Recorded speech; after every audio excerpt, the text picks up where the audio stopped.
Gracias, buenos días, tardes para todos. Bueno, en realidad yo tengo como 20 hojas mi escrito y tenemos el tiempo apremia. Bueno, lo que quiero comentarles un poco también no es mi área, no estoy en el tema de reparación psíquica a las víctimas, y sí, pero muy interesante porque estoy trabajando, estoy coordinando la atención a víctimas de la dictadura, dependiente de la Dirección General de Verdad y Justicia. La Dirección de Verdad y Justicia depende de la Defensoría del Pueblo, que en el año 92, después de la caída de Stroessner, después de la caída de la dictadura, de hecho fue más un teatro que cualquier otra cosa, porque Stroessner en el 89, su compadre que también es militar, hacen como un golpe y sale él y se instala Andrés Rodríguez y el resto totalmente intacto, ¿verdad? Con la diferencia de que Andrés Rodríguez da la apertura democrática en nuestro país. Y con esto, desde el 92, del 54 al 89 fue el gobierno dictatorial en nuestro país, 35 años. Y con esto, después del 89 al 92, se crea la figura de la Defensoría del Pueblo, y en el 98 se elige, ¿verdad? La Cámara de Senadores convoca una terna y la Cámara de Diputados es el que elige, ¿verdad? Que debe durar 5 años su mandato, y será una realidad dolorosa en Paraguay que en el 2002, en el 2003 ya feneció el mandato del defensor, pero hasta hoy está porque la Cámara de Senadores no convoca la nueva terna, porque es incondicional a la Cámara de Senadores, que es del partido hegemónico, el Partido Colorado, ¿verdad? Y bueno, a través de esto también se creó la Comisión General la Comisión de Verdad y Justicia, que empezó a trabajar, a hacer un poco de relevamiento de datos, tomar datos, ver todo lo que pasó, y en esto ocurrieron cosas muy interesantes, se habrán enterado todos. Se encontró Paraguay en uno de los países que más documentos encontró de archivos de la dictadura, ¿verdad? En una casa abandonada, creo que fue 1600 biblioratos, y con esto actualmente está depositado como un museo en el Palacio de Justicia, abierto al público. Y con el trabajo de esto se encontró 336, aproximadamente 350 desaparecidos, 60 ejecutados, 19.800 detenciones, 17.000 torturas y 3.500 personas exiliadas. De hecho, hay varios departamentos, por ejemplo el de Encarnación y Paraguarí, donde están instaladas unidades militares de envergadura. Ellos sí lograron esconder los archivos, allí no se encuentra, ¿verdad? Y varios distritos, varios lugares de esa zona fueron muy golpeados por la dictadura. O sea que, de hecho, pensamos que tenemos todavía muchas tumbas NN. De hecho, hasta hoy se encontró como 156 esqueletos a través de excavaciones, pero hasta hoy no se pudo hacer la detección de quién es, porque no existe rubro, no existe insumos para eso. Y en el 2008 terminó el trabajo de la Dirección General de Verdad y Justicia y concluyó con 187 recomendaciones para el Estado que debe hacer como proceso de reparación a víctimas. Dentro de estas recomendaciones está el trabajo de la reparación en materia de salud. se creó también allí una ley de reparación monetaria, exclusivamente monetaria a víctimas, y esto también se prestó para, hasta hoy hay muchos problemas, y también tal vez por eso dicen que sigue estando allí el defensor del pueblo, porque sirvió para que reciban como compensación monetaria a nombre de víctimas, victimarios inclusive, ¿verdad? O sea que es una situación bastante complicada, y hoy día está todo parado las indemnizaciones por ese motivo, ¿verdad? Ahora, en cuanto a atención de salud, durante el gobierno de Fernando Lugo del 2008 al 2012 sí se avanzó de manera interesante en el campo de restitución, de reparación a víctimas.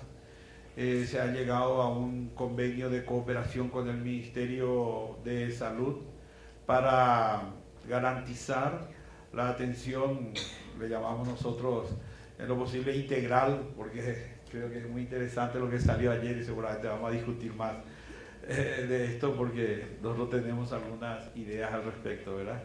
Y de hecho tuvimos muy buen trabajo con el Ministerio de Salud, firmamos un acuerdo de cooperación y se creó un equipo multidisciplinario. La Dirección de Salud Mental trabajó muy bien con nosotros, pero solamente en casos puntuales, ¿verdad? Hasta hoy día no hay una programación, no hay un trabajo sistemático de qué se tiene que hacer. Tal es así que el año pasado tuvimos un caso muy difícil, una joven víctima, una familia víctima de la dictadura.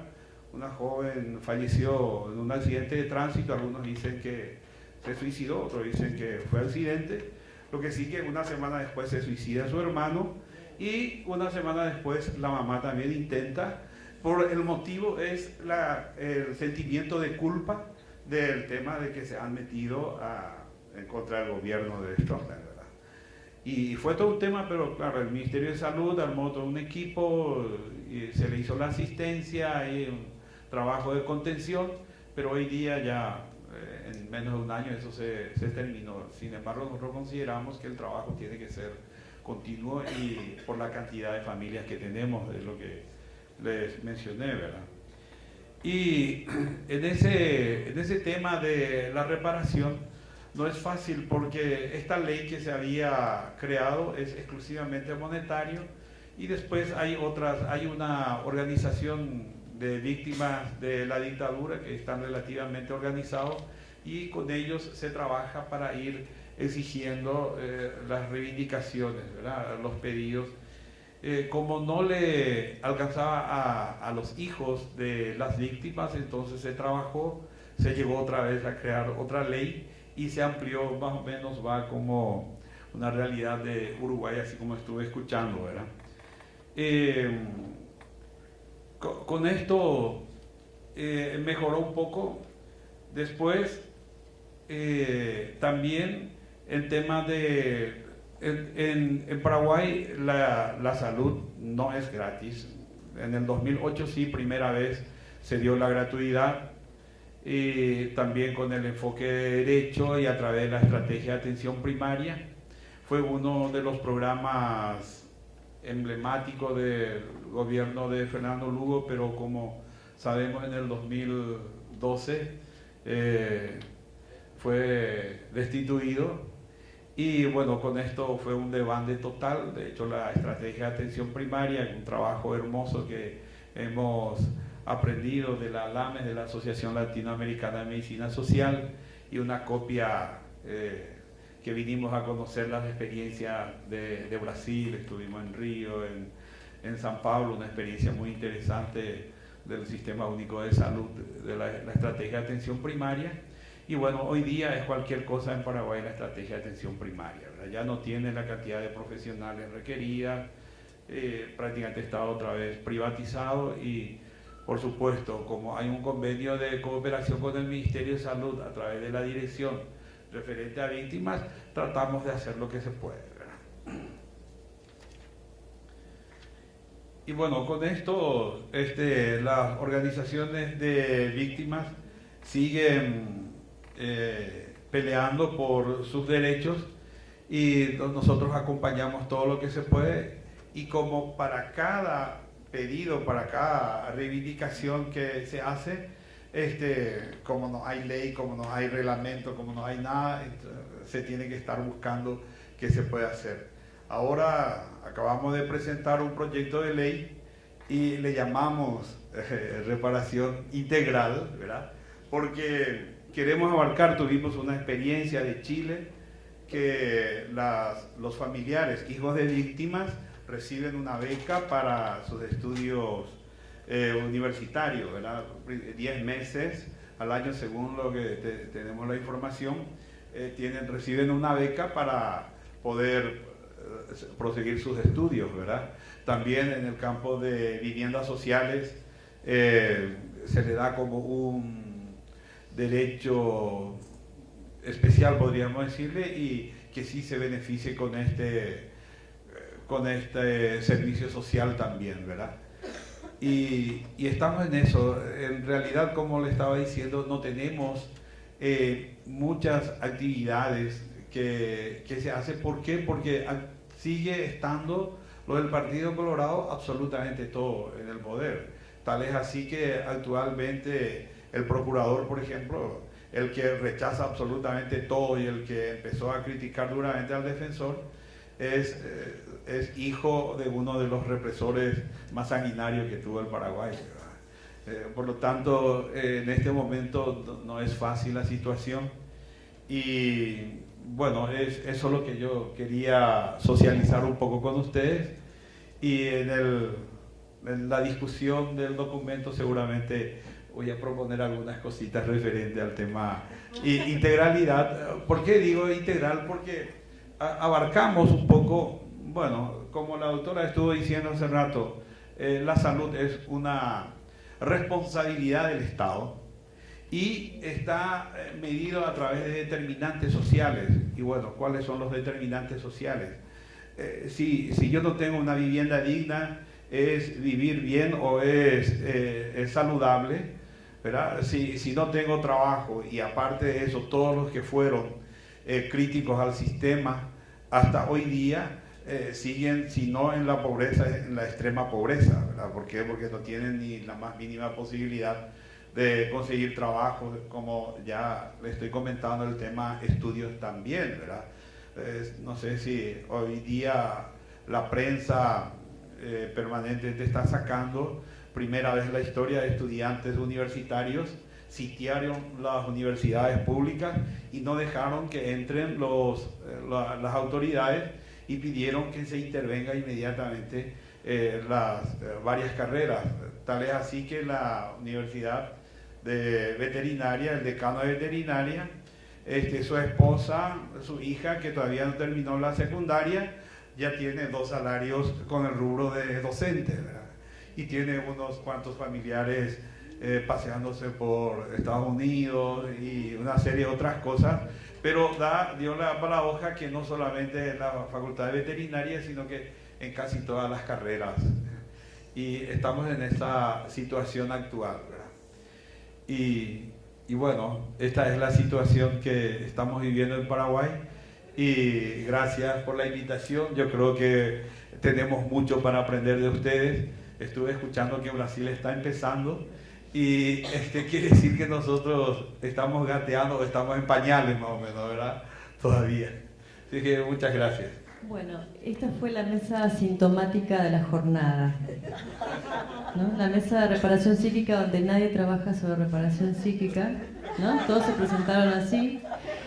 Y entonces a mí me parece que es interesante pensar este síntoma, porque en realidad entonces hay una confusión muy importante con la idea de la reparación psíquica. En primer lugar, pareciera que solo un psicólogo se puede ocupar de la reparación psíquica, y en segundo lugar, yo rescato el concepto de integralidad porque justamente tiene que ver con tomar en consideración todas aquellas acciones que producen un efecto reparatorio sobre los sujetos, y eso no es solamente en el marco de una terapia, o un psicólogo lo puede pensar. Los actores de una sociedad comprometidos con las políticas de reparación. Digo, acá en la mesa están participando personas que tienen o tuvieron altos cargos decisorios respecto de cómo se implementan esas políticas, o personas que están trabajando en una red como por ejemplo ALAMES, que está llevando adelante hace décadas una perspectiva sobre la integralidad en la salud mental y los aspectos reparatorios y los efectos sobre la salud mental, y sin embargo todos decimos yo no me dedico a eso, con lo cual creo que hay que discutir mucho sobre qué es el concepto de integralidad, sobre qué es el concepto de reparación psicológica, psíquica, como simbólica, y de los modos que los queramos nombrar, porque a veces algunos gestos y algunas intervenciones y algunos pequeños lugares digamos, de producción, de pensamiento y núcleos de resistencia producen sin lugar a dudas reparación psíquica sobre las víctimas.